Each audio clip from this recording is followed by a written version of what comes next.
Toi, Linda Sidamo. Au bout la cara motoana. Tu vas céder un bout là. Ah, c'est la canne de Ernie. Tu attends, Au Coloana, c'est qui est encore 7 heures. Il y a beaucoup ça, 7 heures. Beaucoup de gens qui veulent pas citer. Tu as une partie, tu as pas aussi parlé avec un temps, comme ma vie, ma thème. Ok, on sait le temps.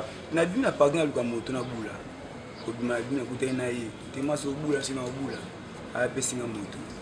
Bon, et ben, moi, c'est tu vas faire de boula. ah, voilà. À Salam. Ma boute au téléphone. Si la boute au téléphone, on te boute au téléphone. Ah, toi, ya. Tu vas gagner pour la vie. Moi, quand j'ai pas bio. Olobi? Quand j'ai pas bio. Bango de Moussala, Bango. Bango de Moussala.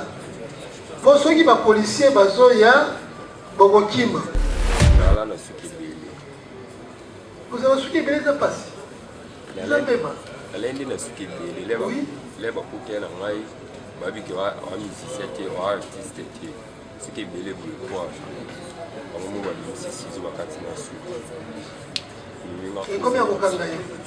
nzima komiti ya kumia Et combien vous kangayo? Suki kaka. suki ne bakanga Et comment makambo ya dodo ndudi uti wapi? kama dodo ndudi Bakaibe no nyoso. Bakaiba tuboni.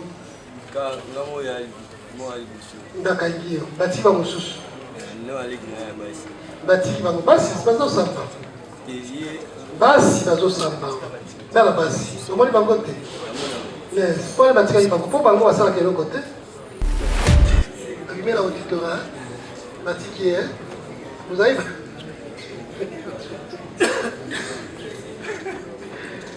c'est comme ça que vous dites que vous vous connaissez.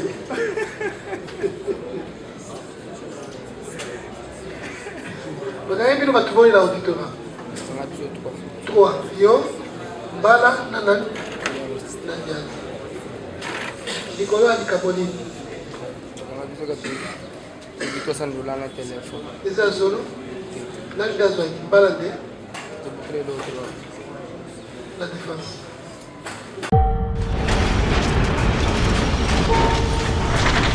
Congo Nakin, donc avec Jordan Kambala. Alabi Kounou Nezani. Eh, ma belle, Zanini. Définition de Koulouna. Professeur Emmanuel Aki. Définissez les mots Koulouna. Koulouna. Mouto ya botolaka. Abetaka. Na machette. Abebisaka. Atungisaka population. Pasi. Yango biso tozo telema depuis to bandaki. Tokanisi ekosila. Non. Na matoi ba souffler nake mi maneni santu bazali sous na kashoko. Na sala kala lingina bima boye. Mamoni ka basene koti. Totala boye evele. Ah auditeur. Simo ko mangai. Ashoko ki boso ka boso ka la tête. Pona Papa musala na sala mutuka na mason. Sikoyo ngoti ndenge nini makambo ya telefone ya bantu 4 telefone yo moko na ko na kumbu on peut accepter que vous avez 2 4 okusiba ngona bakonde pole bakangai to komi na kumi omo tengena ba kumbu ya 4 personnes esi bango na yebi bango batanga kinani batanga libolado nani si libolado nani libolado ah como mabebo mususu tobi nani tobi ya misatu CP ya nini buji ata bakombo bakombo wana butu na yebi bango bakombo ya mabe kombo eza kazali ilunga mutombo kabe kobe oyebi bango na yebi bango te ketofa c'est la place na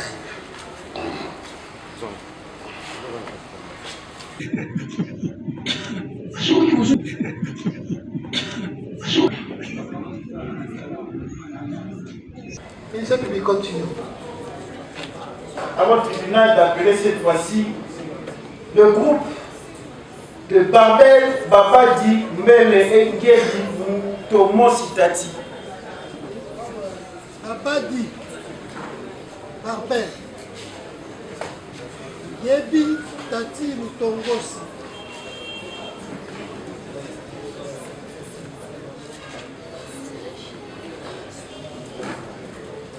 Tati Barbel. Yebi Mutongosi.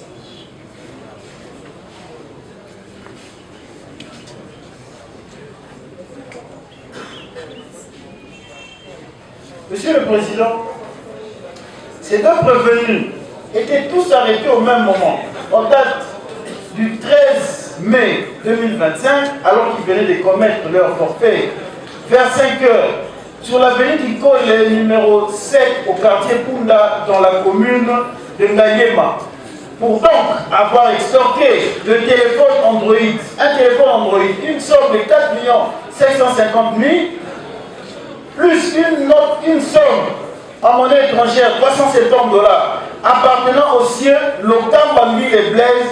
Et d'après cette victime, Monsieur le Président, ces agresseurs ici étaient du nombre de 3 dans l'un d'eux et toujours en fuite. Ils avaient une moto de marque Express. Vous comprenez donc, ce sont des pousse-tours, Monsieur le Président, de couleur rouge.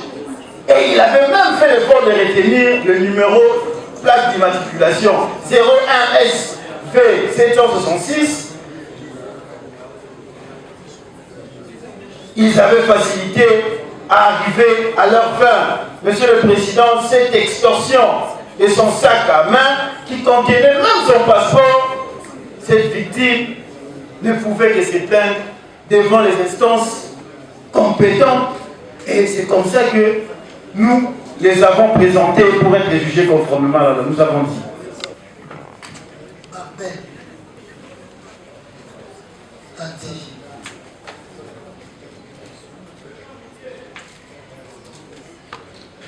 La suite de la criminalité urbaine, on a dit phénomène Corona. Et bon, il est qui n'a eu ce qui moi n'a eu comme braquage. Et je sais la mindi n'a pas la moto. Dans le langage à la quinoa, nous avons un mot poustuka. Et nous avons tout. La kini la moto. On a été dans la circulation à ça est comme dans l'embouteillage. C'est dans ça la bonne famille tout cas et aussi la terre comme ça la bonne famille c'est ma ligne de la moto. Yango mokoza mbeko alobi dino kasi ezalaki le 13 mai 2025 à 5 heures de la Tongo.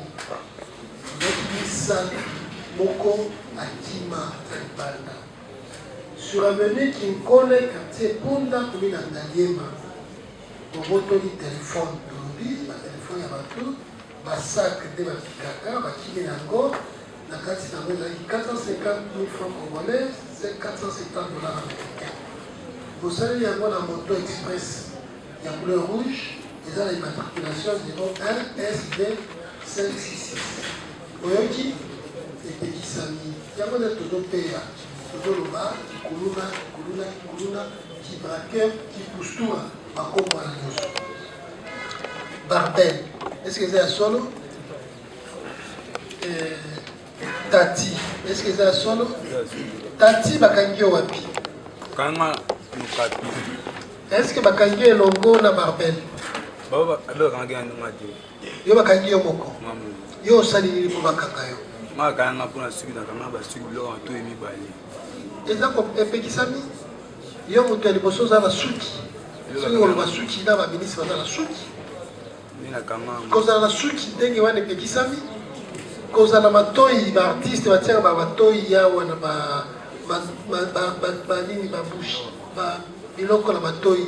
Tina kokanga bango te seli bakotonda awa.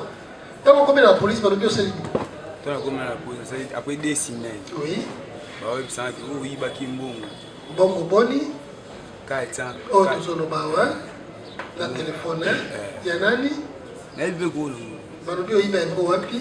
O nayiba presque kaka na veni tozalaka. Kaka nde tozoloba na quartier Punda. Omonaki mokolo na mbongo? Ko mbongo. Namonaka le jour ba so dito. Omonaka ye. Pour affronter qui est? Est-ce qu'à reconnaître qu'il y a solo za parmi bateau bazwa kiboko? Azolo ba kombo na mazolo ba kati yango aza pembe aza na cicatrice ah. Na miso magista sambisa biso azolo ba bien aza na kati mais ngaso aza fa na ayebi ngaite. Tant wa biki te po azo oza muiba ba moto. Na bite kolo moto azali. Tant na bengi kolo moto ina mikanda complet. Ça va to komi. Tati. Mutu la kaka liboso ya mukia tele so so yebi olite na yebi. Te ayebi. Te to na kiyo. Totuna kesi oyebi barbel olobi na yebi yete. Et comme ici quand tango alobi koloba moto oyebi. Oh bana mukoya boya pona za kana e bana. Malembe. Jour mo bakanga. Malembe. Totuna kiyo bakanga kiyo moko elongo olobi bakanga kiyo moko. Wa bakanga mugodi. Yo ndo sala kike bakanga ye. Ngani na benga aya. Po yepe bakangi. Bakangi na. Ça va to comme pas na ye. Donc moto bazo lo boyebi encore. Yana. Ya yi. Moto na ye. Ye moto apesa ki moto wana. Apesa moto na bula. Osali. Apesa moto ba 7h na bula. 7h. 7h pour bula. Bakangi erni. Quand ba 7h na zo première course on tsike ba kila no ka. Ba osui kaka moto. Course ya liboso bakangi. Banani bato bakanga ki. Ba muro okapi. Ba muro okapi. Ba yebi yo. Ba yebi ngai. Ko yeba yo te. Ba ngai na chauffeur ya kumba moto. O mema kabango. Petan, petika ya mabele kaka. Peti ya mabele. Batika kokanga yo ta mukolo moko te. Mais mukolo wana bazwi yo. Ba changer bango. Ata ndenge wana. Bazwi yo. Pona nini balobi? Babi yo sur salité bibo mato za nani. Mais ba vie na yo bamona kayo. Ba vie na yo ya mukolo nyonso. O vie kai vie na petit na bino. Na fandi wana. Na le bino na kumba kabino na moto. Mais ba ke ko kotisa yo na dossier oyo ya mutu oyo parce que mutu wana déjà 5h du matin, quand on l'a agressé, Bazouye Biloko. Quartier Punda, les quartier Pembeni à Palais de Marbre. Amoni Batali Bosso, comme on a pas la police, Amoni Basoda à la garde républicaine. Ah, quand il passe, il donne les signes, les éléments, il y a identifié moto, express, couleur rouge. Ah, moto! Malgré moto, ils ont les kawana, kama, bakangi. Ndebo bakangi yo. Ndebo bakangi yo. Sikoy. C'est à 7. Yo bula kana moto wana. Yenda sedango. Tutuni, obula kana moto wana. Jo asedenga bula. Aseda kana erni. Atongo wako. Okolo wana seda kena ko. 7. Ya boy kusala 7. Bokutana kiba kwa sede.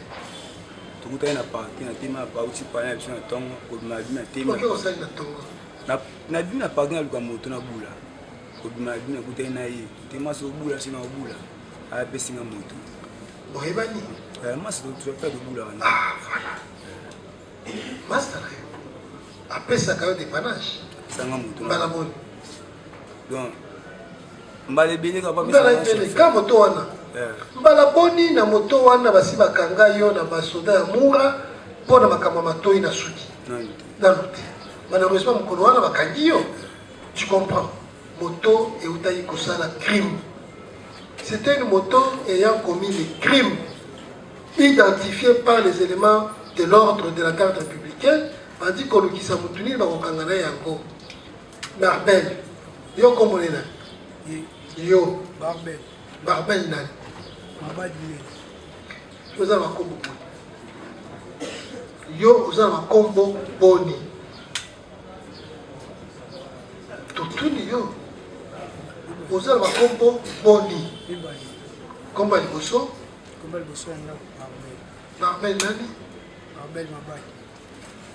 Luzizi la te. Luzizi la pona ya pona. Kombo na yo luzizi la te. Luzizi la komona. Oyebi to yebi ndeni. So ozalaki yao. Te. Na badokima ya liboso tobengaka luzizila luzizila luzizila luzizila.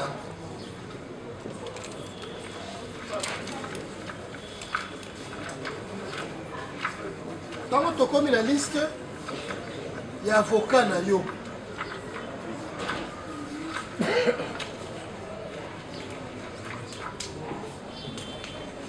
c'était sur la liste de que Maître Sami, tango tobengi yo Luzizila 7 tokomi 2 fois yo télémati. Tu te rappelles, hein? Loba, tu te rappelles, hein? Donc tout là que finalement, comme on a yo eza nani, tokoma Luzizila ou bien tokoma oya sika oyo Babati.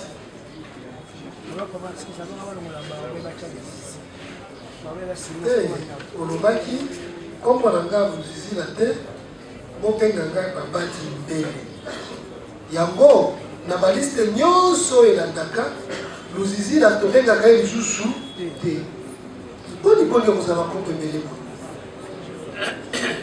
mpona koevite ntango tokofrape yo comme toi kozala prison te ngai nazalaka Mbele te ngai nazalaka Luzizila. Bisoka biso mpe tokemba tokokoma kaka deux noms, tantôt Barbel, tantôt Luzizila. Sikoyo oyebi ye oyebi nde olobi chauffeur ani olobi moto yo moto okumbaka ye nani patron na azali moto olalaka nango bien ezalaka epai ya patron ozwaka yango na ngonga nini sikoyo mokolo na nini esalaki ke opula te olobi ntango patron atindi yo ayebi ke ozala moto na ye mpo okende na moto na ye olobi sikoyo moto ya yo okumbaka otiki yango na lupango parceke ye ayebi ye nde patron ke lelo okosala te okende na moto mosusu. Est-ce que ye ayebaki ke okopesa moto na yo moto mosusu akumba olobi toyoki te nani alobi nini osede moto osedaki moto na ngonga nini 7 heures alors que ozwaki yango 6 heures obulaki nango osalaki nango 6 heures jusqu'à 7 heures ozosalela na moto ofandika ozozela 7 heures ekoka olobi ye ozwaki ye wapi na parking. Est-ce que tu te rends compte que moto wana a fait l'objet ya crime et botolaki batu biloko nde esalaki ke bakanga ye soit ce toi osalaki vol olobi ah comme j'ai pété tika solo wana moto mosusu te akende kolubango olobi ou soit ozalaki bino nyonso mibale na moto ils sont pas assistés.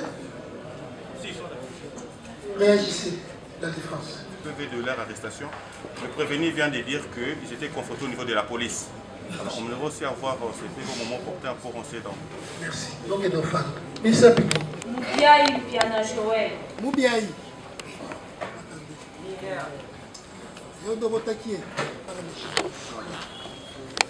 Il a été arrêté le 24 mai 2025 sur l'avenue Cheval, numéro 19, quartier Nkunda, dans la commune d'Engalema, pour avoir agressé messieurs Kalala Mbouamboua Boris dans la nuit du 1er mai 2025. Il lui a ravi un téléphone de marque Galaxy Samsung Note 10, une matraque électrique, une somme de 200 000 francs.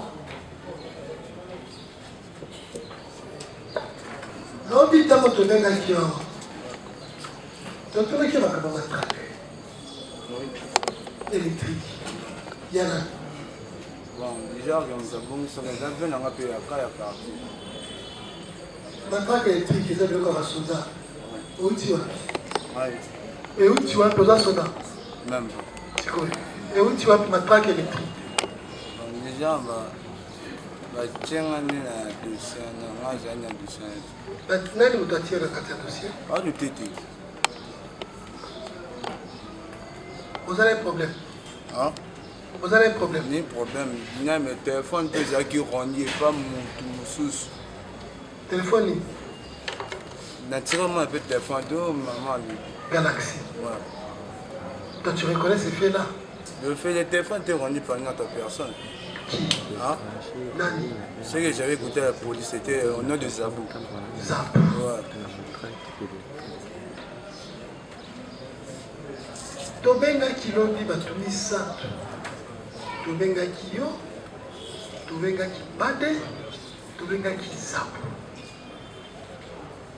Zabou Zabou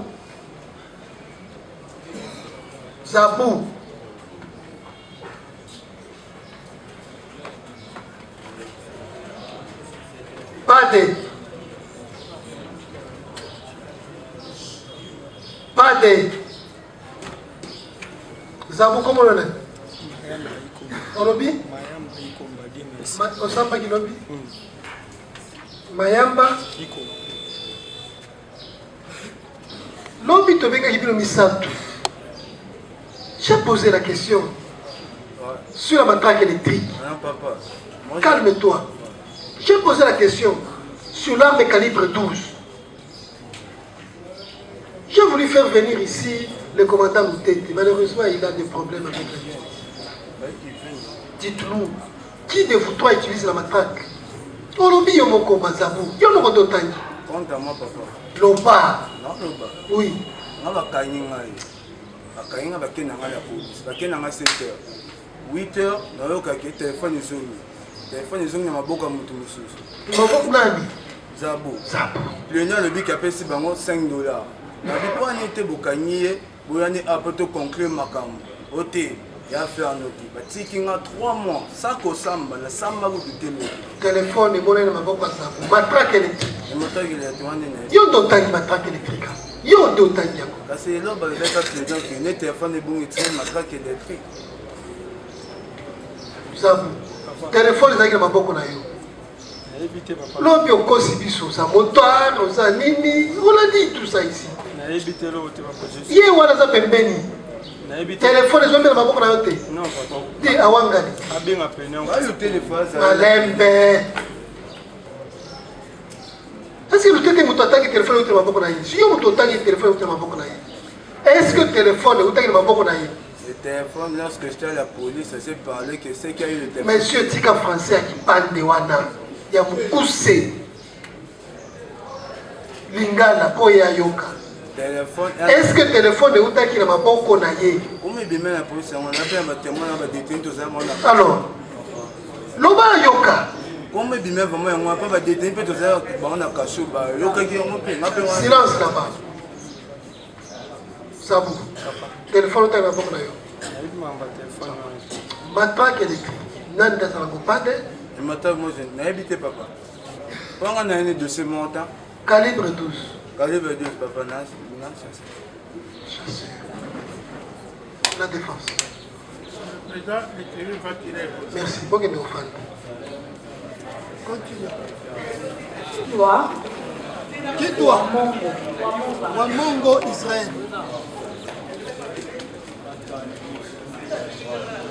Mada Dunguna.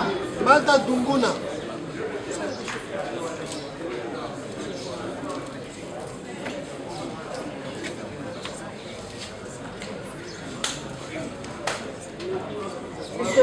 Monsieur le Président, les 2 prévenus ont été arrêtés le 24 mars 2025 pour avoir stocké le téléphone de marque Techno Pop 9 appartenant à M. Kaneta Meta. Le fait survenu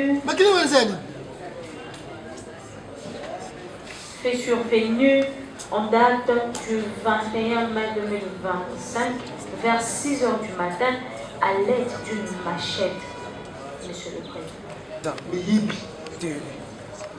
Kuluna. Fakwa. Bana Malamu. Bana bana. Usala koboto. Mati. Boibi, boboto ni téléphone ya bato. Na machette le 21 mai na tongo na 6h du matin. Bani na bino na 6h na bani yo bazola. Bino bozali banda. Tuna kanga 6h. Bakangi 6h. 3 jours après de bakangi. Bakangi wapi? Nga bakanga na 12h. Wapi? Na nini na Mayala. Olobi? Na Mayala. De wapi? Na nini na Delvaux. Banani bakangi yo. Babirode. Pona nini? Na éviter. Bayibisaki yo lokote. Bayibisaki yo lokote. Tina la police bayibiso yo lokote. Na la police bayibisaki yo lokote. Tina no yeba katina te. Tina te mudne aya ko yebisa ngo mamba téléphone nani matisela nga Samsung ayo. Ah. Olobaki kasi. Na. Tango ayibisi bakaba téléphone olobini. Oh, nga bi babe nga pena ba te lung na nga so nga na téléphone. Eboko yo.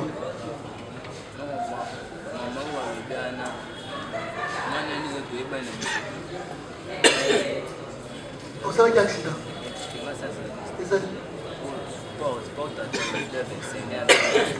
Porte-à-lit.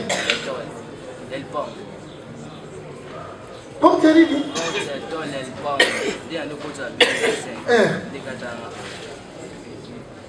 Ah. Ça passe. Beaucoup de cicatrices. Vous allez venir rébéler. À venir rébéler Moulaï. Pour le téléphone Technopop, ce n'est même pas 150 $.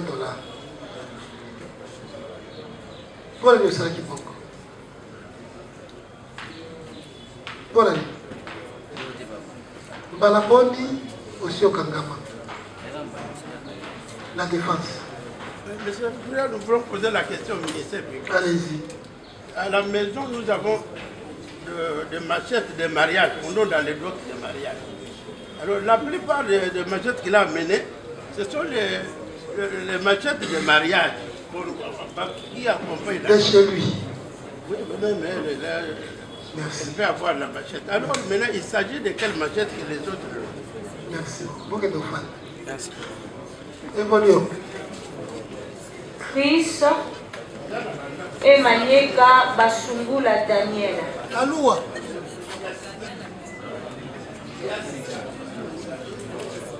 Aloua, non. Aloua est sur la liste.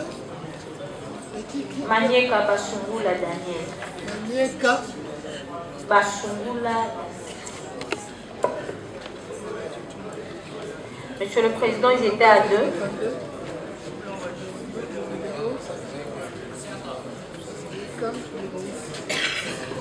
Il est avec Alou, hein? Oui.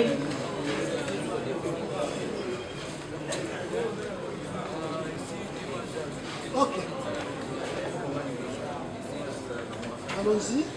En date du 17 mai 2025, vers 4 h, sur l'avenue Kamina, au quartier Madiata, dans la commune de Selembao, où Madame Menayamou Fouti-Élysée et sa petite sœur, Leslie Maboko, revenaient d'une fête et se sont rencontrés avec les deux prévenus, munis de machettes Tramontina.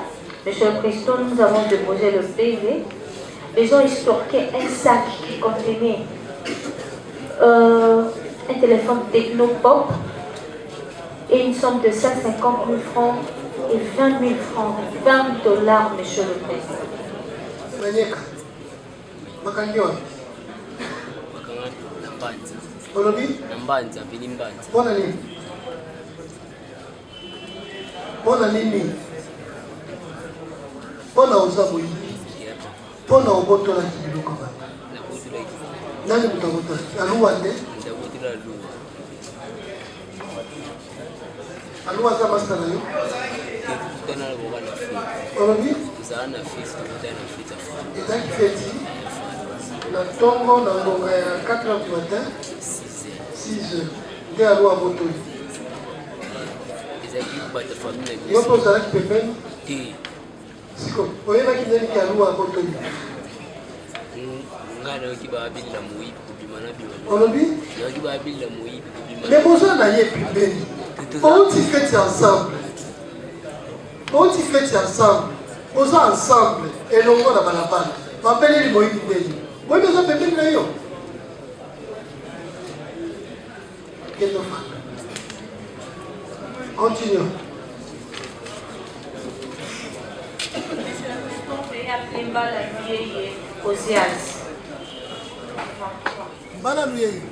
C'était en date du 19 mai 2025, vers 19h, sur l'avenue Landou, direction à Sosa, dans la commune de Bumbu. Madame Bimbomba Kazadi Ruth, victime d'extorsion d'un téléphone de la marque iPhone XR, couleur rouge, pendant qu'elle cherchait comment attraper le transport pour rentrer à la maison.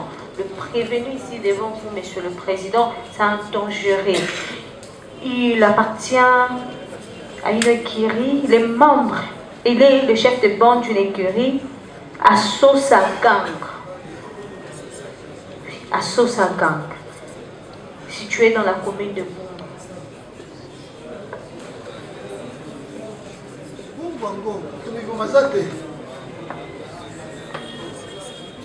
Qui a déménagé la bombe dans l'Anticobanque, chef de bande à Sosa Bank.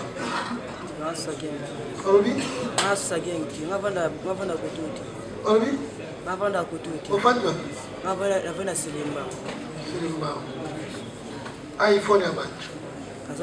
Ok, ndako sala nini na direction ya Landu à Sosa. À Sosa Landu. À Sosa Landu. Ah, vous avez téléphone. Sinon, vous avez téléphone, vous avez téléphone. Ah, vous avez. Je ne sais pas quand tu parles. Moi, quand j'ai pas biodi. Olobi? Quand j'ai pas biodi. Bango de Moussala Bango. Bango de Moussala. Vous savez que les policiers bazoya Bogokima. Birote, le col wanatika, le col abisonio, bino nyonso. Au moins, les population pour les policiers. Bakage pour la vie. Moi, quand j'ai un bila kanganga. Usani? Moi, Cripser. Olobi? Cripser. Cripser nini? Ama, na Cripser, tu chava nini na nini? Bakage wapi? Bakanga majimbo na 24. Olobi? Bakanga majimbo na 24. Tango bakage wapi sio usali? Balabala mapelo ko tumda sami senga la biodi. Na lesi ini semena komina Bumbu tibi baba biso itekri. Batio ba biso tina. Ba biso ngalo to batuna. Ba bio botoli mwana mboka masi ya batu iPhone ya couleur rouge. Ti mo kunsi. Wana ngai. Yema kamba. Continue.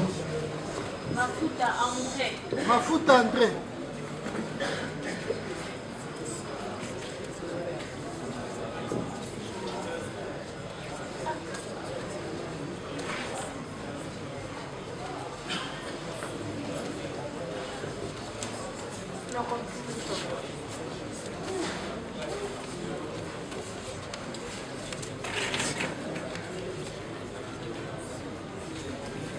Mafuta André a été arrêté le 21 mai pour avoir menacé le policier qui avait arrêté son ami Dodondoudi pour avoir volé le téléphone de M. Jonathan de marque Camon, Techno Camon 20 plus $20 vers 10h en date du 20 mai 2025 au quartier Kingu dans la commune de Selemba, Monsieur le Président.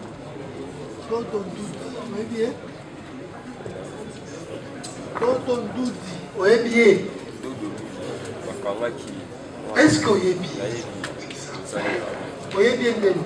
Non, vous n'avez pas pour la poche. Vous avez bien Makangaki pour elle. Donc, on dit à Ibi Biloko à Batou. Yo mutomakasi oke kokangira ba policier ata yo moko. Policier ali kana ndenge wana te.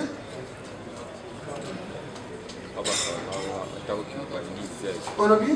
Bakanganga tena era na ubalibiana. Bakangi pona nini? Bakanganga na minenso. Pona nini? Infraction ni bima pour la lox. Olobi? Infraction ni bima pour la lox. Lox? Sunala na suki bili. Vous avez suki bili ça passe.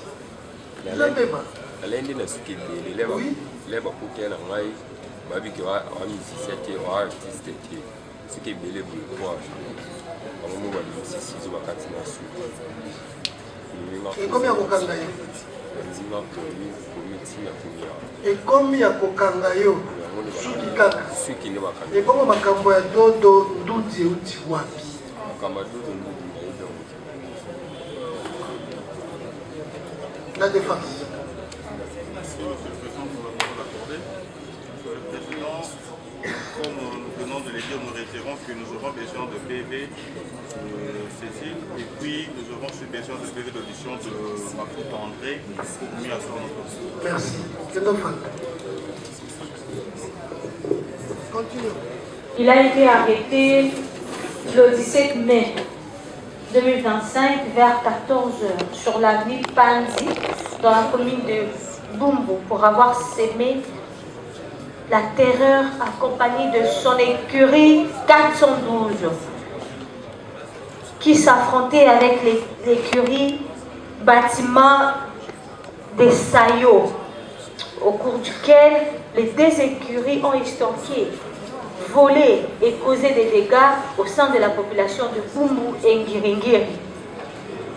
Monsieur le Président, celui-ci est le chef de bande de l'écurie 412, Boka Kimwensa Samuel, alias Tchabachuba, Monsieur le Président. Nous avons dit.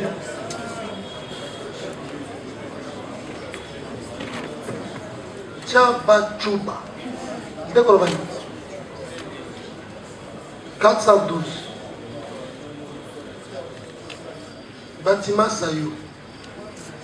Au Fatima. Olobi?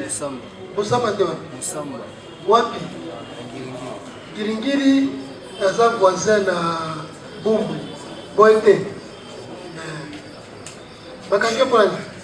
Utembu sana chantier na zuma. Ndio basi leo wanaita mwali bakamanga. Ngongani? 14 bakanga watu. Batiki bato ebele kaka nde bakangi. Endo fanta. Évoluons. Ibrahima et Piluka Mandata.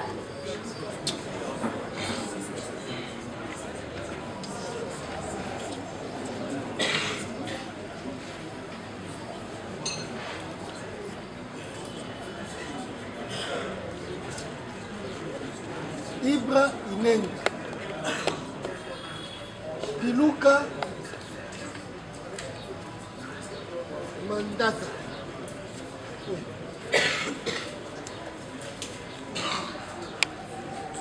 Merci, Monsieur le Président.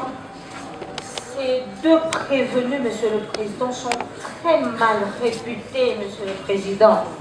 Ils ont été tous arrêtés le même jour, le 23 mai 2025, sur dénonciation des chefs des quartiers. Il s'agit de chefs des quartiers Madiata Konde, Ndombe et Kombe, ainsi que la population environnante de ces 10 quartiers pour des actes de terrorisme, Monsieur le Président. Ils commettent des actes d'extorsion, vol, meurtre, de menaces, Monsieur le Président. C'est des inciviques, Monsieur le Président, sèment la terreur et la désolation dans le quartier précisé, Monsieur le Président.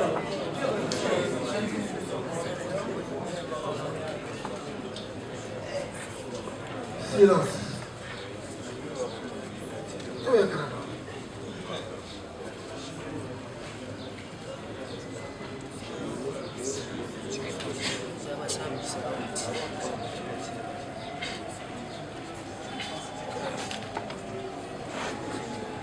Malenga, Inenga, Mandanda, Mandanda oyo, gardien zante oyo.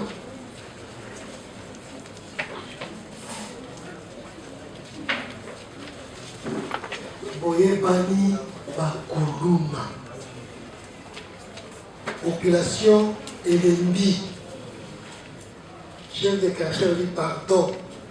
Ce qui n'a pas qui peut considérer l'égalité, quartier dans biso Madiata, dans le quartier environnement, de copier Maté, va dénoncer Bino.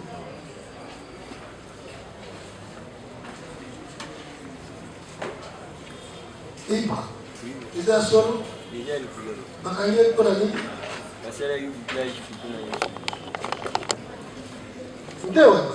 Chef de quartier, vous avez dénoncé qui? Boucage dans le temps, vous avez tout bon. Bakayé, bien nous. Bakayé, pas tout bon. Bakayé, bâti va mon sous. Bâti va mon bâti, c'est pas ça. Basi bazo samba na la basi somoni bango te yes pour les bâtiments bango pour bango basala kelo côté yo bakangi point ngapeka bakanga bouclage hein au fond du quartier Kamina Kachindo pemenya Madiata chef de quartier de chef de quartier Papa Zuzi Atomboki Baziki Bakangi population peut gagner. La défense. La défense. Monsieur le Président, qu'il soit noté que, puisque les chefs de quartier se sont faits, puisque c'est ça, c'est grave. Nous voulons faire comparer. Si les pères dénoncent son fils, c'est grave. Mais c'est le président. Celui qui connaît bien son enfant, c'est son père. C'est pour ça que la défense, avant toute chose, sollicite la comparaison du chef de quartier. Non, pas avant toute chose, ne menacez pas. Oui. Entre autres. Entre bon. Ne menacez pas, avant toute chose. La défense sollicite la comparution du chef de quartier qui, moi je prends au nom de, j'assiste seulement le prévenu Kinenga, pas l'autre. L'autre n'est pas censé parler. Je tiens à demander au tribunal de faire comparer. Son père, c'est le chef de quartier de quel quartier? Ce n'est pas le chef de quartier Yongo qui a dénoncé. C'est plutôt le chef de quartier Badiata et la population environnante. C'est ça. Nous voulons solliciter le tribunal de bien vouloir inviter le chef du quartier de venir devant le tribunal de CA, le prévenu.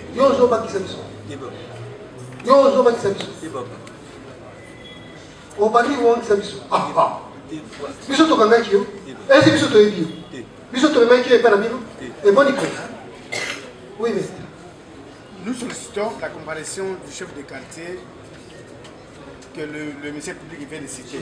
Mais quand cela ne tient, votre honneur, le ministère public doit comprendre que nous sommes en matière de flagrance. Et la flagrance fait quoi? Votre honneur. Allez-y. La flagrance, le ministère public ne peut pas donner les faits d'une manière isolée ou en désordre, estorqué, mais sans nommer votre honneur les victimes des extorsions. Parce qu'il y a meurtre. Quand il présente les faits de cette... Qui vous a dit dans ces faits, il y a meurtre? Mais quand il a... On vous dit ceci. Ce sont des réputés bandits. C'est leur activisme qui a fait que la population dénonce. Et le chef de l'État, excusez-moi là où il est, le chef de quartier a pris part, elle a dit non, non, non, si j'ai laissé la population comme ça, elle va souffrir. C'est ça le fait. Mais c'est le président, ce n'est pas le fait du ministère public, puisque nous sommes là. S'il peut, puisqu'il a dit, les deux prévenus sont réputés en extorsion pour les meurtres dans les quartiers. C'est les propos du ministère public, votre honneur. Monsieur le Président, les deux prévenus ici devant vous sont très très mal réputés, Monsieur le Président. Papa n'a aucun bonhonneur. Papa n'a aucun bonhonneur. Pesa kombo mobimba papa na yo. Si Luna, il ne m'a dit il ne connaît même pas le nom de son père, Monsieur le Président. Les chefs du quartier, et les chefs des quartiers plutôt, Madiata, Condé, Ndombe et Kombe, ainsi que la population environnante, Monsieur le Président. C'était sur une dénonciation. Parce que même si son propre père, Monsieur le Président, a fait arrêter parce qu'il est déjà fatigué, sans répéter Koulouna. Monsieur le Président, ces deux ici ont été listés. Nous déposons cette liste-là. Ils ont été arrêtés le même jour, Monsieur le Président. C'était le 23 mai 2025. Que la défense ne dise pas que non, le ministère public est en train de donner les faits en désordre. Monsieur le Président, que la défense ne puisse pas vous distraire. Monsieur le Président, les faits sont très clairs. C'était sur base d'une dénonciation faite par le chef de quartier ainsi que la population environnante. Pour avoir sémé la terreur, la désolation au sein de la population. Et aussi, ils commettent des actes d'agression, les vols, les extorsions, Monsieur le Président. Nous avons dit. Monsieur le Président, loin de nous l'esprit de l'agitation, puisque nous nous connaissons. Vous connaissez avec qui? Non, moi, en tant qu'avocat, Vous vous connaissez avec qui? Oui, oui. Non, non. Je me connais moi-même. Il faut dire que vous connaissez. Je me connais moi-même. Votre honneur... On réagit quand on a la parole. Pourquoi est-ce que le ministère public est en train d'expliquer au tribunal que vous êtes agité? C'est comme ça que nous disons chaque fois. Ne prenez pas fait et cause. Éloignez les passions dans un débat. Plutôt apporter des éléments à des charges. Notamment comme ceux-là que vous avez dit qu'il pèse au tribunal de faire comparaître tel ou tel. Laissez le ministère public parler. Et lorsque vous aurez la parole, vous parlerez. Que cela soit acté et que cela soit ainsi tout au long de la procédure. Réagissez maintenant. Monsieur le Président, le ministère public vient de dire que le prévenu Ndombas sème la terreur en estorquant. Il y a un Ndombas ici. Ici. Ndombas. Kinenga Ndombas. C'est son. Kinenga. Comment on dit Ndombas? Kinenga Ndombas. On a besoin de bomba comme non, non, c'est son nom. Ici c'est Ibre. Ibre Inenga. Vous le connaissez? Kinenga Ndombas. Ibre Kinenga. So bomba comme Moussus. Oh, camarade Nayo. Oh, camarade Nayo. Camarade Nayo. Oh. Quel est le comportement d'un bon enfant qui est à moins d'un mètre de vous? Il vous répond oh. S'il répond au juge oh, et à vous, avocat, il va dire quoi? Il va vous frapper.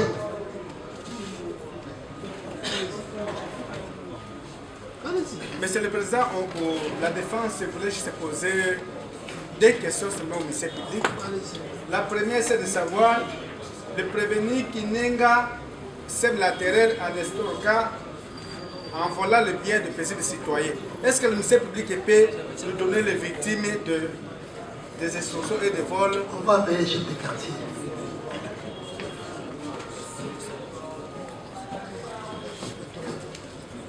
Prévenir Kembo Moukoko exaucé.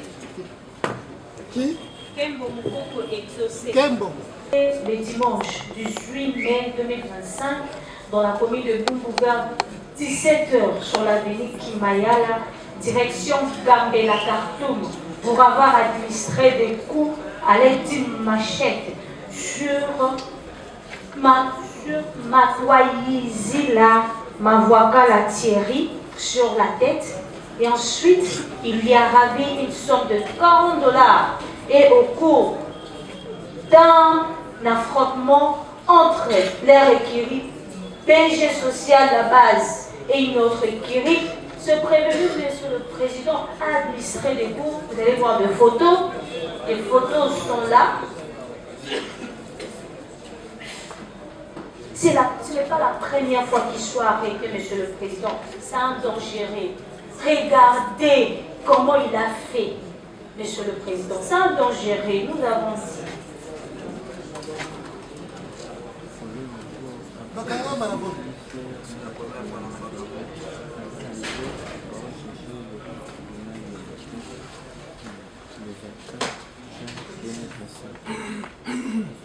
image wana eza kota nalobi yo moto ozokisi mitwala na machete olobi nani kasi bakangi yo pone mpona nini kolia malema eza infraction ozolia bato ebele malema bayinga basui yo po bamoneli yo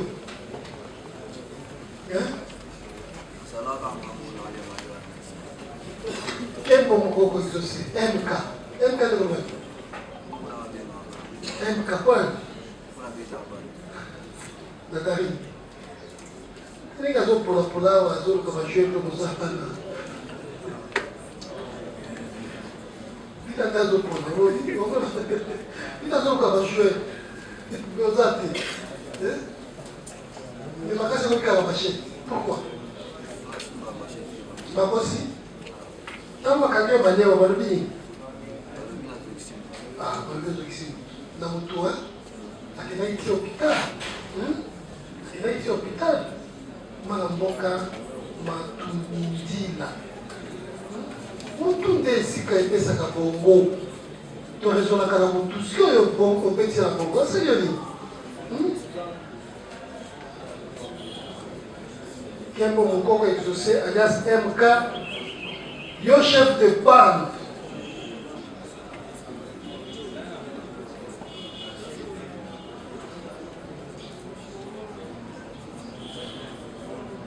Comment dit-il?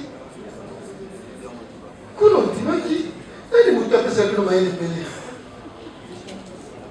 Ceux qui te bandit cacao, est-ce qu'il y a son oui papa? Si tu connais que tu es ici. Oui papa. Oui papa. Comment dit-il? Ah on va dire comment gars. Ezali, non tu as l'accent non yo kana kama za na biro wana. Lelo kwa plan ko sabe. Tibila na sabe ko ya. Kwa sababu ila ngai tibila na lokuta. Oh zero tibila na sabe. Na sai kisha na biro kwa. Oh ai, wao kama mtu kana ngande ko kota. Yo mo deja na sabe. Ko tira biro. Ante ka usira ko ya. Não escolhe mais. Sabe. O babicho da Jusiana, a Nena, a Bucana,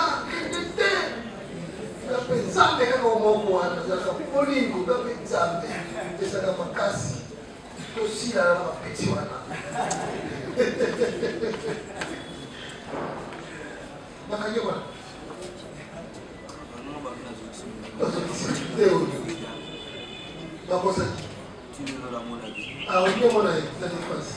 Monsieur le Président, nous allons tirer les conséquences au moment de la plaidoirie. Merci. Tunda Mawete et Ndongala Tsinga exaucé alias 69.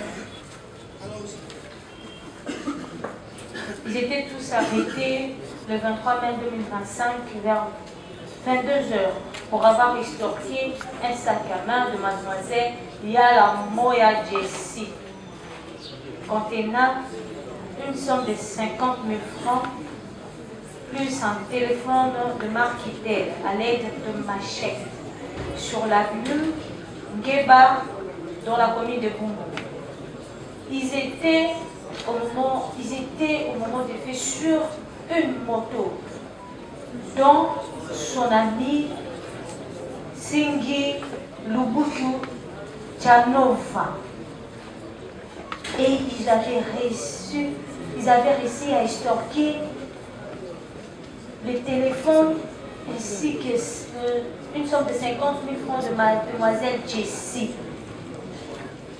Et ils sont là chaque jour sur la moto en train de s'aimer la terreur dans les quartiers, sur l'avenue Keba, dans la commune de Bungu, Monsieur le Président. Tunda, moto, ça est la moto, on a ma posture.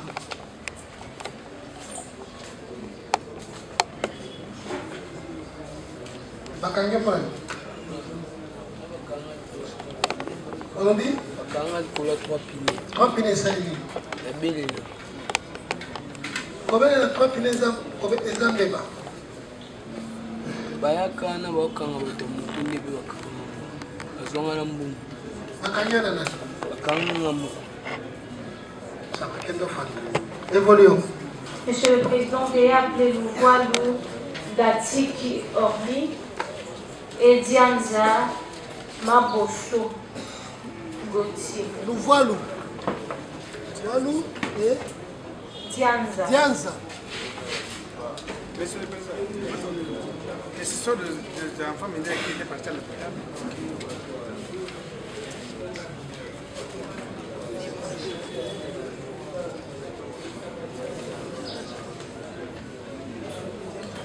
Monsieur le Président, veuillez appeler... Dianza est sur la liste.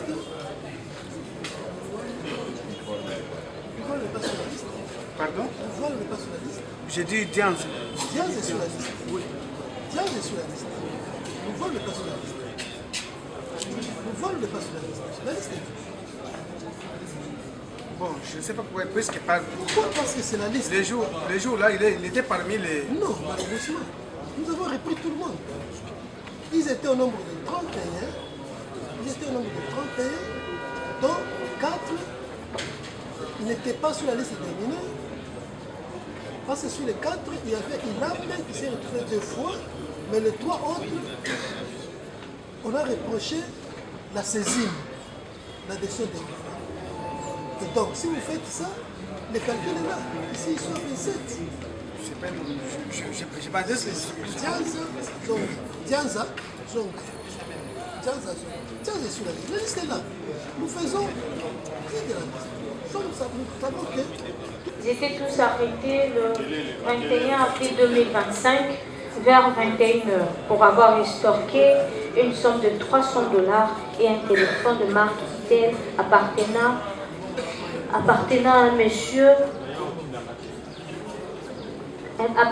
monsieur Egiba Mwenga Fiston.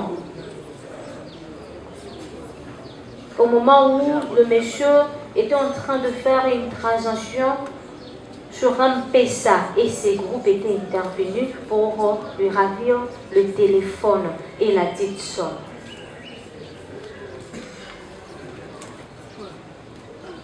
Monsieur le Président, c'était à l'aide de couteaux et ils étaient sur une moto.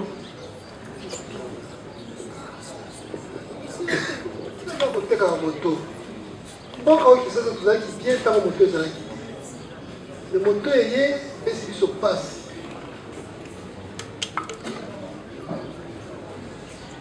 Pourquoi pas moto? Nanda pas moto. Comment chauffeur moto là bimo? Ma caméra chauffeur moto, ça comment elle est? Mbala. Kolobi? Mbala. Mbala. Abimé wapi? Mbala. Dans la police, hein? C'est un auditeur. Abimé la auditorat. Matiqué, hein? Vous avez...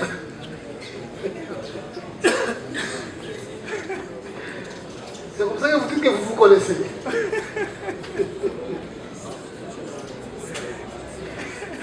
Vous avez vu le bâtiment de l'auditorat? 3. Yo, Mbala, Nanan, Nandian. Nicolas Nicaboni. C'est ça solo? Nandian, Mbala, la défense. Monsieur le Président, nous allons en tirer les conséquences puisque à ce jour, vous entendez du prévenu que l'auteur même serait parti, serait libéré à l'auditorat. Et qu'à ce jour, puisque quand on les arrête, ils étaient à 3. Mais l'auditeur a préféré libérer un et garder le 2. Il est le juge de l'opportunité de poursuite. Évidemment. Évidemment, mais cette opportunité ne doit pas être sélective. Tirer les conséquences. Nous allons tirer les conséquences. Continuons.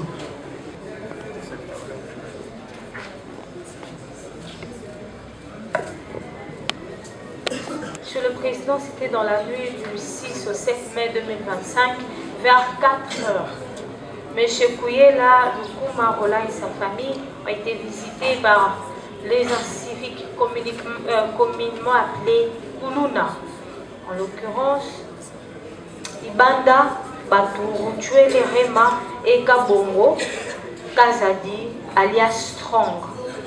Ces derniers ont forcé la porte pour entrer dans cette maison et à cette occasion, ils ont emporté avec eux, à l'aide de machettes et des intimidations, un téléphone de marque Android, Techno, un téléphone Itel et un autre téléphone double SIM et une somme de 25 000 francs. Monsieur le Président, nous avons versé un PV de saisie d'objets.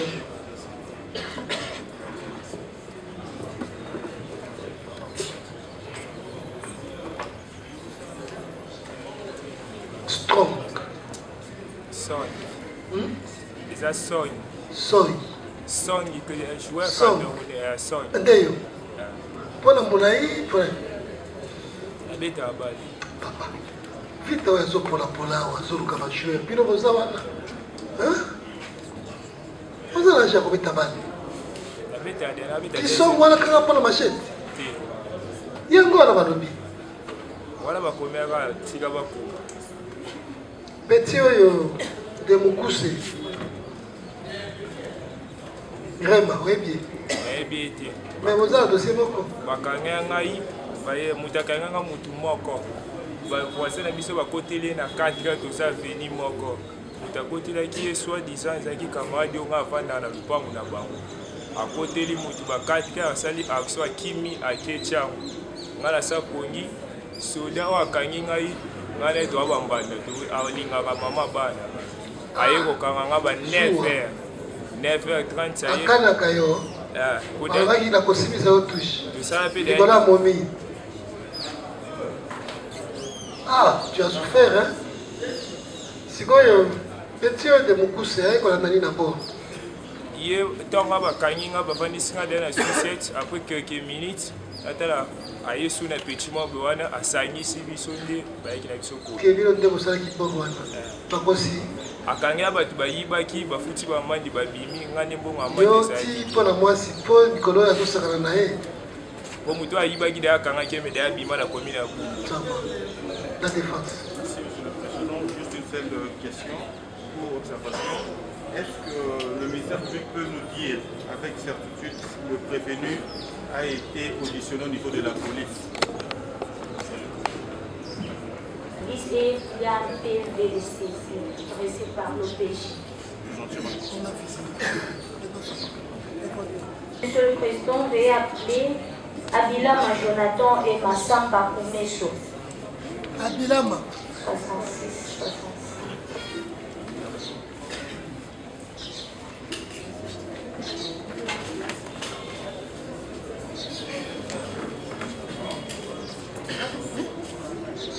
Abilama et Massamba. Massamba. Présent. Abilama.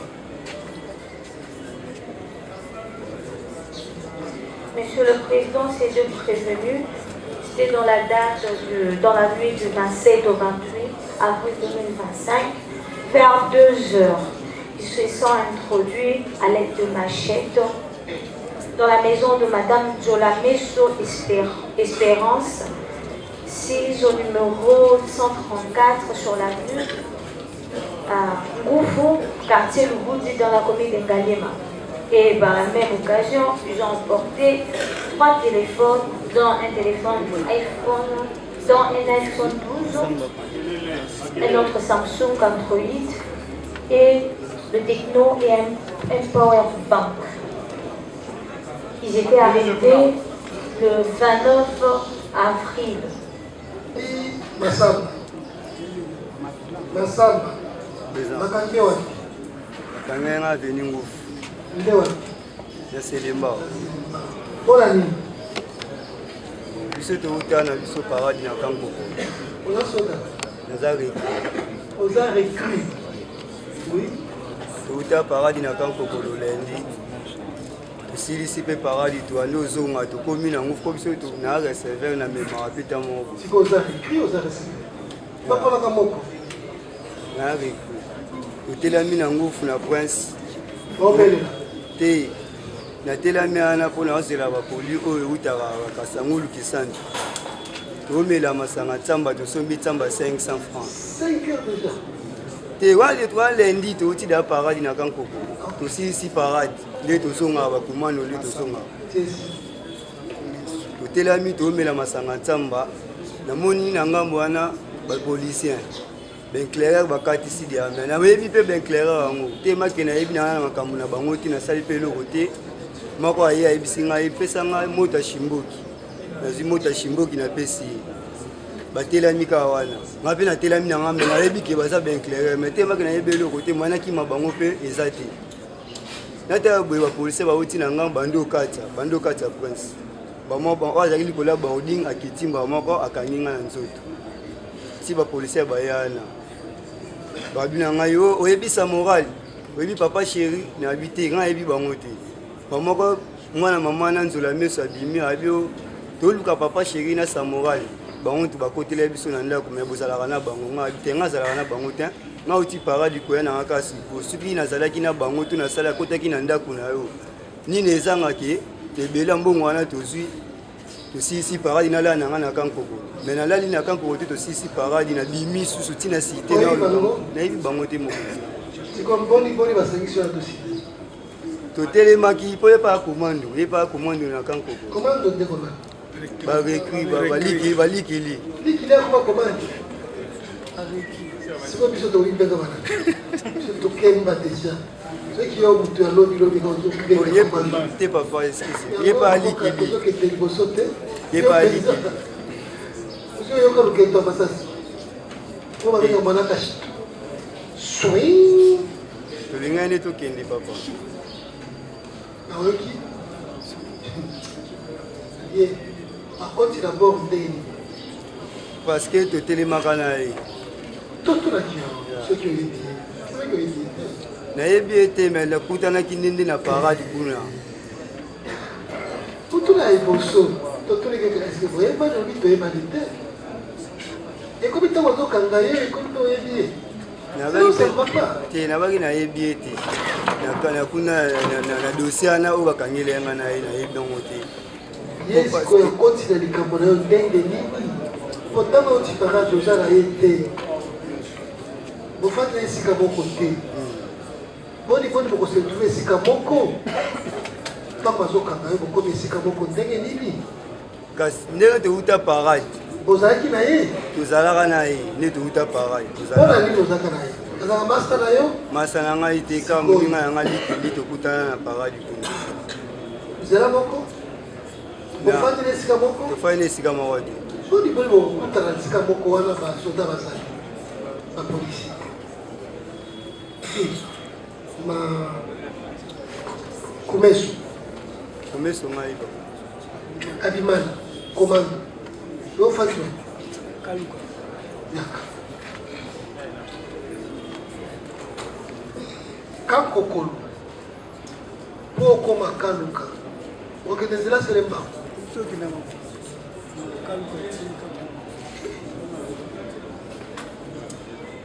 kankokolo na kaluka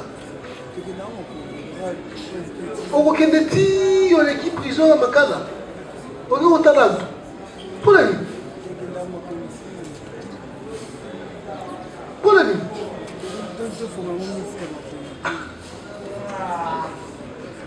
ofongo na misiki okotika lelo na mosala soda obandi moyibi o moyibi na mosala soda esimbaka te baza bandeko te soki okoti na moyibi bakokata maboko yango bakangi bino ose retrouvaki na ye ndeni yo tuni yo soki oyebi ye yo moto olobaki na ye te et pourtant tu pouvais directement dire oui toza bamasuwa totunaki yo eske oyebi ye olobi oyebi ye te soki aboyebani et vous vous êtes retrouvés ensemble pour l'année impliqués dans un mafia réseau mafieux dans un mafia où Bakangibi, la défense. Monsieur le Président, nous n'avons pas de questions, mais nous en tirerons les conséquences au moment opportun. Nous avons encore un petit bout. 3,44.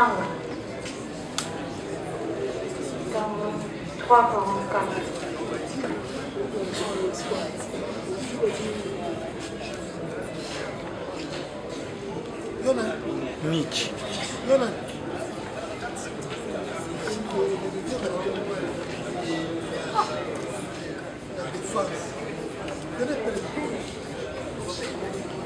Maître Sam. Maître Sam. Maître Sam.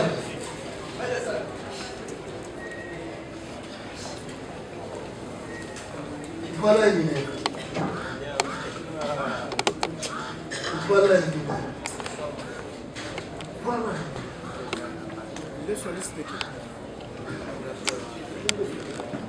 Est-ce que vous aimez vraiment la justice à la manifestation de la Merci, Monsieur le Président.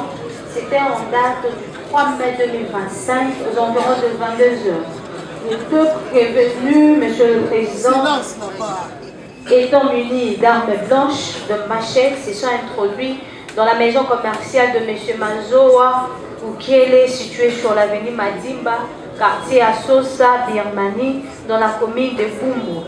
Et par violence et menaces, à l'aide de machettes, ils ont extorqué de biens, dont les 4 téléphones de marque IT contenant les cibles de cabine Orange Money, Airtel Money, Vodacom et Africell, une trousse contenant une somme de 1850 $ et 7000 francs, 7 paquets de cigarettes, 4 paquets de mouchoirs, et des paquets de vin Colomboka.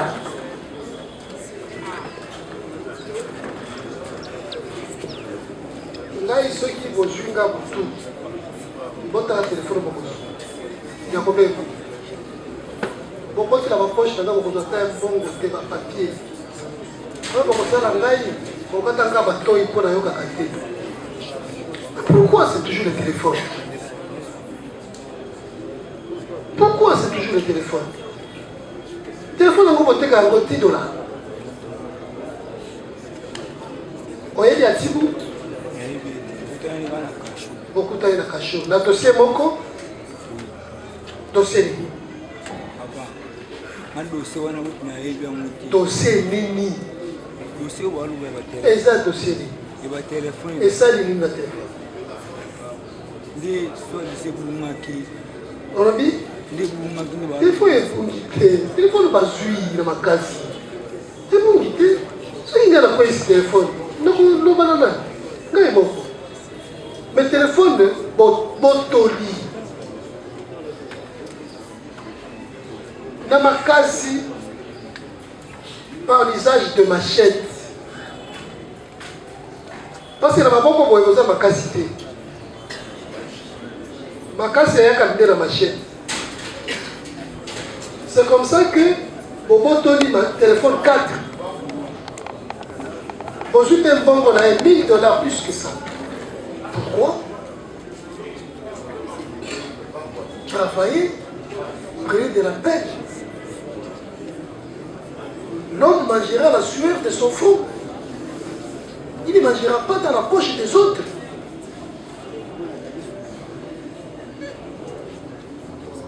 Balaboni aussi au Kangama. Otambolaka nanani. Po bakangi yo na atiku ndenge nini bakosangisa yo na atiku dossier moko nazalaka na ndako image bakokanga ye moko atiku mpe elongo me kosanga na dossier moko mpona nini nayebi peti papa eske ya solo basangalaki bino dossier moko basangelaki bino dossier moko dossier osambaka nde dossier atiku mpe asambaka atiku akokende mpe amungaka munganga nde akodepartage ye na ministère public soki munganga alobi aza mokolo akosamba akoya kosamba eske ya solo dossier oyo ezosamba nde dossier oyo atiku mpe azosamba loba makasi eske ya solo balobi batelefone oyo bozwaki na makasi ya machete Est-ce qu'il va vous dire que est-ce que vous avez dit Kuluna? Kuluna, vous avez dit vous avez dit alors bien Kuluna ça dit eh ma belle ça dit définition la Kuluna professeur Emmanuel qui définissez les mots Kuluna. Kuluna moto ya botolaka abetaka na machette abebisaka atungisaka population pasi yango biso tozotelema depuis tobandaki tokanisi ekosila non na matoi basufre ngake mibale lisatu baza lisusu na kashoko nasalaka nalingi nabima boye mamoni basene ekoti totala boye ebele auditeur moko bomangai ashikoki bosoyoka bozoka kaka te mpona bapanga mosala na sala motuka na mason sikoyo ngoti ndenge nini makambo ya telefone ya bato 4 telefone yo moko opese teke moto aza na 2 4 okosimba ngo na bamoko ndeni mpula bakangi ngai tokomi na komi bakomotenge na bakombo ya 4 personne esi bango nayebi bango batangaki nani batanga libolado nani sui libolado nani libolado kombo mabe boye mosusu tobi nani tobi ya misatu cp ya mine tala bakombo bakombo wana butu nayebi bango bakombo ya mabe kombo eza kazali ilunga mutombo kabe kobe oyebi bango nayebi bango te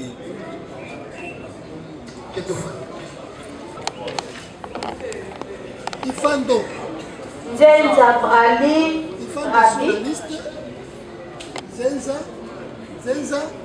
Nzenza Brali Rabi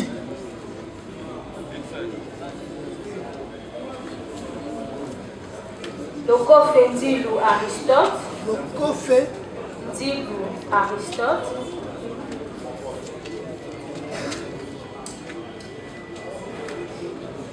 et Mavinga Sikou Félicien. Commençons Ifando sur la liste. Il est avec qui? Zenza Rabi. Zenza Brali Rabi. Ok, qui encore?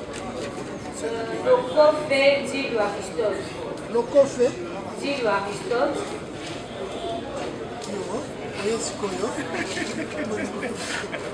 Et Mavinga Sikou Félicien. Mavinga Sikou Félicien. Mavinga Sikou Félicien. Comment on a dit? Lokofe Ndilu Aristote.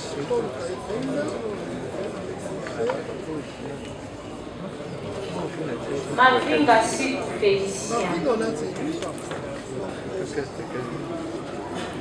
Zenga Ali Mavinga Sikou Félicien. C'était en date du 13 avril 2025. M. Mayou Kepango a été victime de vol à 22h dans la commune de Kumbu, précisément sur l'avenue Massengi, numéro 169. Ils ont emporté une somme de $750 et 50 000 francs, un téléphone iPhone XR de couleur bleue dans sa maison, Monsieur le Président, à l'aide de machettes. Pour Lokofe Ndilu Aristote, c'était le 21 avril 2025 à l'arrêt Saint-Luc, aux environs de 23h. Le prévenu Lokofe Ndilu a été arrêté et acheminé à l'auditorat par 7 motards pour motif que ce dernier a estorqué à l'aide de ses complices une moto, Monsieur le Président. Ils avaient des machettes aussi, accompagnés des autres motards. Pour Nzenza Brali Rabi,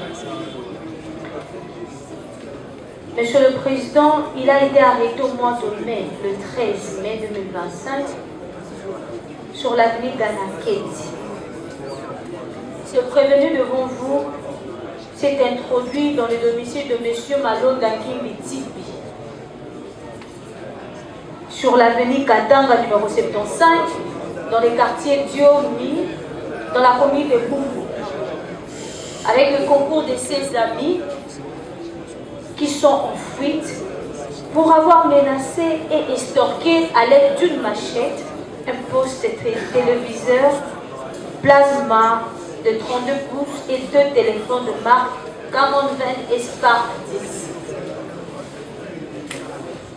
Mapinga bakangi okola nini longola maboko na poche di oyoka te indiscipline ntina liboso bakangi mpona nini wakanganga na uti oteka mapapa kozonga na zongi na te $750 bato mpona nini nakoye maseni papa olobi wakanganga na uti oteka kozonga na wazonga na temi nakoye maseni nanda kosomba mikate pamamo batekama wana natamba mo basoda ya komi na bubu bayebaka ngai sito komi na bango kuna bayebisingaki po vraimen boye tozali na aveni akoti na nao balebisi $750 na telefone iphone nga ayebisiwa ve nini wana nayebi ete nga awuti eske pokende koyeba moto ifo oyeba ye c'est deux choses soit toyebi ye ozala motema mabe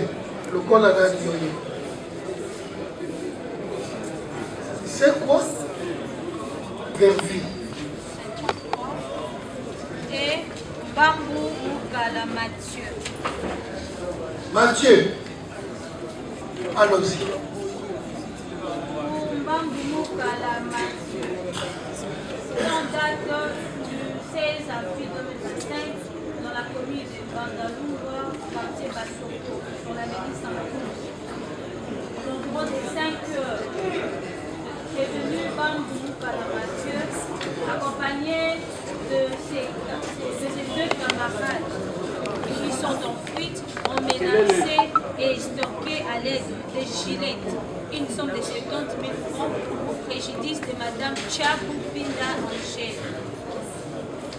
Pour le prévenu, Lungemba Mayambu Vervi, arrêté le 23 avril 2025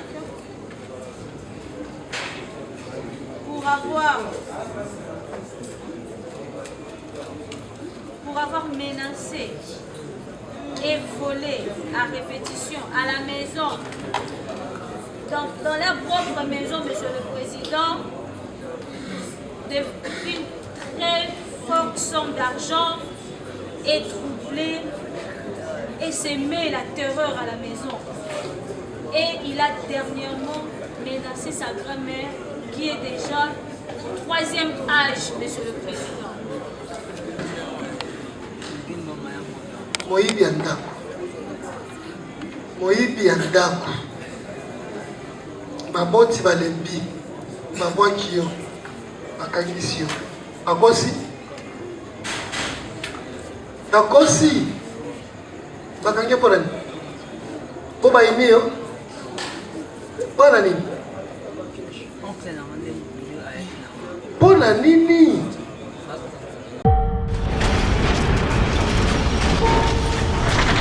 Congo Nakini, donc avec Jordan Kambala.